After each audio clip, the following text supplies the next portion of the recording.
This video is sponsored by BuyMote shopping app. BuyMote e-shopping application is one of the online shopping app now available on Play Store and App Store. இந்த application எல்லாத்தோட மொபைல்லையும் கண்டிப்பா இருக்கணும் அப்படின்னு சொல்லுவேன். ஏன்னா இந்த online shopping ஆப்பை வந்துட்டு பார்த்தீங்கன்னா நிறைய ஆஃபர்ஸ் நிறைய விஷயங்கள் வந்துட்டு இதுக்குள்ள இருக்கு.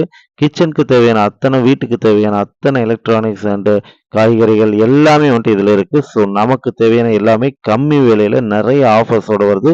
ஸோ கண்டிப்பா இதை நம்ம எல்லாருமே யூஸ் பண்ணிக்கணும். கண்டிப்பா இந்த ஆப்பை டவுன்லோட் பண்ணிக்கோங்க.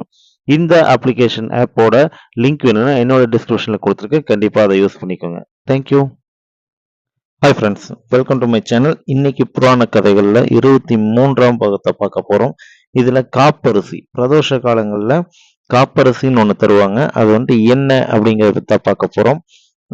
வாங்க வீடியோக்குள்ளே போகலாம். அதுக்கு முன்னாடி என்னோட சேனலை சப்ஸ்கிரைப் பண்ணி லைக் பண்ணி வச்சுக்கோங்க. நிறைய விஷயங்கள், நிறைய புராண கதைகள், நிறைய நம்ம தெரிஞ்சுக்க வேண்டிய விஷயங்கள், நம்ம பிள்ளைகளுக்கு சொல்லிக் கொடுக்கக்கூடிய விஷயங்களை இந்த சேனலில் நிறைய பார்க்கலாம். சப்ஸ்கிரைப் பண்ணி வச்சுக்கோங்க. ஓகேங்களா? வாங்க வீடியோக்குள்ள போகலாம். சிவன் வந்துட்டு ஒரு தடவை ஆழகால விஷத்தை வந்துட்டு சாப்பிட்றாரு. அது எல்லாத்துக்கும் தெரியும். ஏன்னா தேவர்கள் எல்லாரும் அந்த விஷத்தை சாப்பிட்டானுங்கிற கட்டாயம் வருது. எல்லாரும் சாப்பிட்றதுக்கு பதிலாக நான் அந்த விஷத்தை சாப்பிட்டுக்கிறேன் அப்படின்னு சொல்லிட்டு அதை வந்துட்டு அவர் சாப்பிட்றாரு. அந்த நேரத்தில் வந்துட்டு பார்த்தீங்கன்னா அந்த விஷத்தோட தாக்கம் வந்துட்டு சிவனை வந்துட்டு தாக்காம இருக்கிறதுக்காக எல்லாருமே வந்துட்டு வேண்டிக்கிறாங்க. வேண்டாம் அப்படின்னு சொல்லி சொல்றாங்க. தேவர்கள் எல்லாருமே அம்பாள் போய் கழுத்தை பிடிச்சிக்கிறாங்க. அதுதான் அந்த திருநீலகண்டம் அப்படி வந்துட்டு வந்துடுது. ஓகேங்களா?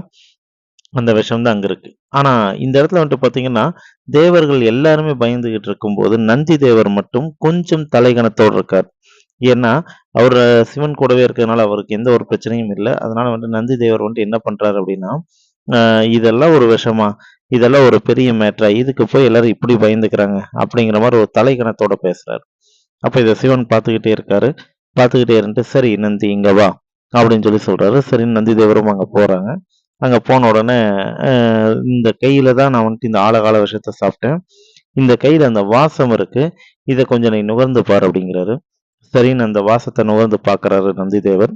அந்த வாசத்தை நுகர்ந்த உடனே அவர்னால தாக்கு பிடிக்க முடியல. மயக்கம் போட்டு கீழே விழுந்துடுறாரு. உடனே சிவன் வந்துட்டு அம்பாளை கூப்பிட்டு சொல்றாங்க, இந்த மாதிரி நந்தி தேவர் வந்துட்டு அதை நுகர்ந்துட்டாரு. அதனால வந்துட்டு மயக்கம் அடைஞ்சிட்டாரு. அவருக்கு காப்பரிசி செஞ்சு கொடு, அப்பதான் அவர் வந்துட்டு காப்பாற்றப்படுவார் அப்படின்னு சொல்லிட்டு. ஸோ உடனே அம்பாளும் வந்துட்டு அந்த காப்பரிசியை வந்துட்டு செஞ்சு தராங்க. அந்த காப்பரிசியை செஞ்சு தந்து அதை சாப்பிட்டதுக்கு அப்புறம் தான் நந்தி தேவர் வந்துட்டு உயிர் பிழைக்கிறார். ஸோ இந்த காப்பரிசியோட சிறப்பு என்ன அப்படிங்கிறது இந்த ஒரு இதுல தான் வந்துட்டு உங்களுக்கு வந்து தெளிவா விளக்கமா சொல்லியிருக்காங்க. ஸோ இந்த நந்தி தேவர்னாலேயே முடியாத ஒரு விஷயம். நந்தி தேவருக்கு அன்னைக்கே அந்த அகங்காரம் போயிருச்சு. ஓகேங்களா?